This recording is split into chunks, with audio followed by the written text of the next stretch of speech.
行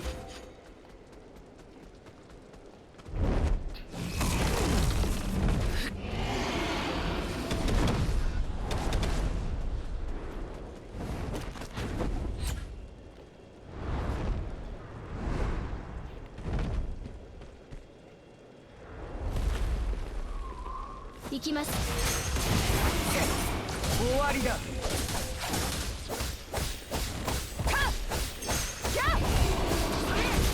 蹴りをつけるか。俺を怒らせな。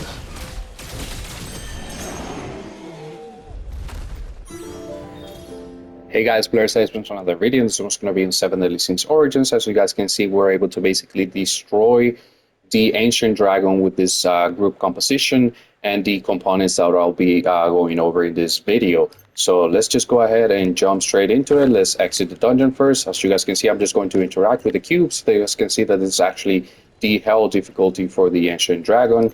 And now we're going to go ahead and exit the dungeon. So essentially, you're going to need 6 things for this to work. Let me just go ahead and open the heroes menu so that we can go over those 6 components and why they're necessary.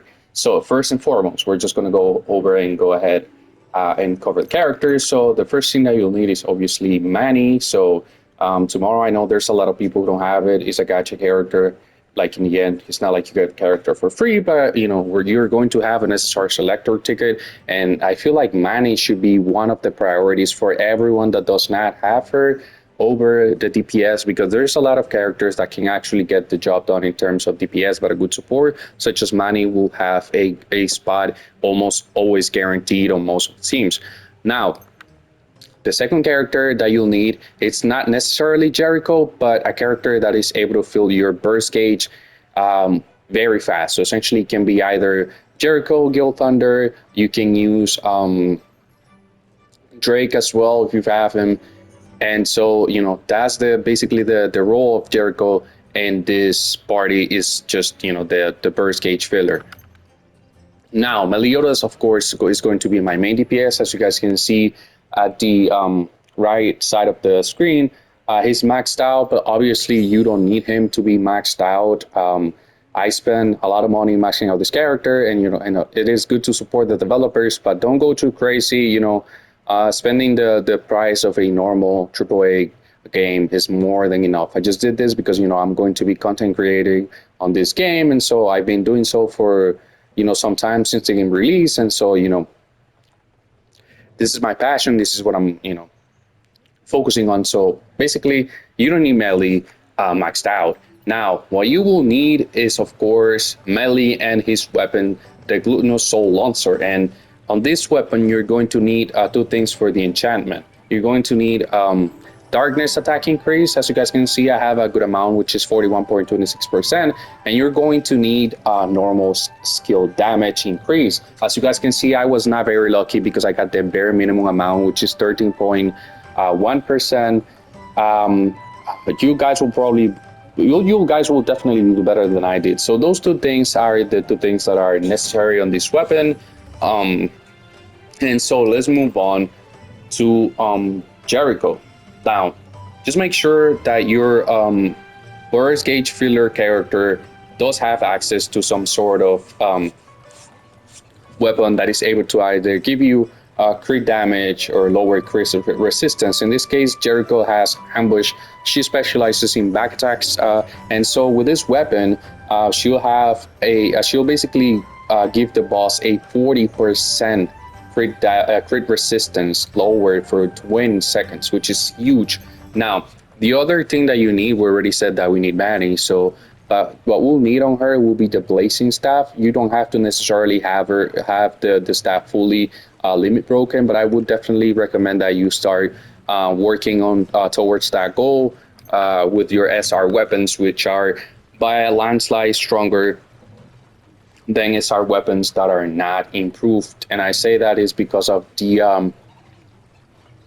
ability that is easily, you know, it's more accessible to actually get it to max level versus the SSR weapons, which are very hard to you know, limit break. Now, as you guys can see, everything works well together. So my starting rotation is basically going out with Manny, apply the the buff for crit damage.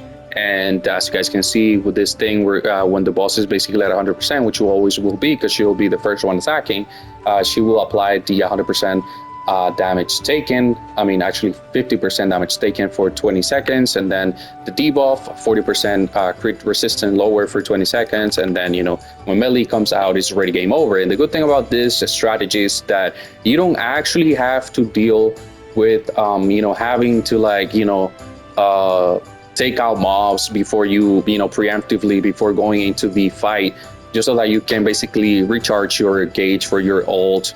I'm not that type of player. I mean, kudos to you if you like playing that way, but it just gets so tedious for me to actually just go out there and kill mobs just before loading into the mission. So that's a plus size when it comes when that plus side when it comes to this strat. Now, what was I gonna say? On Jericho, I do have standard enchantments, nothing too crazy. Magic, charging efficiency, and equipment HP for the CC. And Manny is just like, as you guys can see, I don't even have an enchantment. And another thing that is good about this strat, as you guys can see, is like we didn't even use a food buff. If you guys want to go back into the video, you guys will notice that that I'm not using food even. So you can even, if you pop up, if your melee is not maxed out and you want to actually get the best of him, you can just pop a meal. Let me see, let's just go into the meals and I'll tell you like what you can use this. This is the meal that I found to be very accessible, which is the apple pie. You can basically just, craft them in, craft these meals in bulk and just use them before you enter the fight, because with this composition the fights are going to be taking seconds, so it's not like it matters, and you're getting like 600 seconds, which is like 10 minutes, so you have more than enough time, with one single meal that you pop to be able to just burst everything down. Now, what would I recommend if you're asking me player sage, how many copies, like where do you think Meliodas, my Meliodas should be good to go? Actually, I think that by the point that you reach the 5th copy on your Meliodas, I think that you're already like too OP, right? Because it's just like you're getting like an increase to the darkness burst duration, which is when you step in and you attack with melee, you're replacing the gauge that you filled up with Jericho for the darkness burst. So at that point, like the duration, and you only need like a couple of seconds, as you guys saw in the intro of the video, to just take the enemy down. But yeah, this is the group that I'll basically be using to take out the Abyss difficulty. Granted, let me just go over something very important. If they I mean, I don't think this will change. So basically the Warden Orgud, which is one of the bosses that we'll release tomorrow with Abyss difficulty, as well as Gila, they're both they both have the same weakness, which is let me just go ahead and they both have weakness to well, actually Gil is only weak to earth, but definitely the other boss, the Warden Orgud, it's only weak, it's weak to both earth and darkness. So definitely keep that in mind. And so if darkness is still the weakness of the Warden, then you can definitely burst him down. But yeah, that'll be it for the video, guys. I hope that you guys like it. Please leave please like and subscribe, and I'll see you guys in the next one. Take care, guys.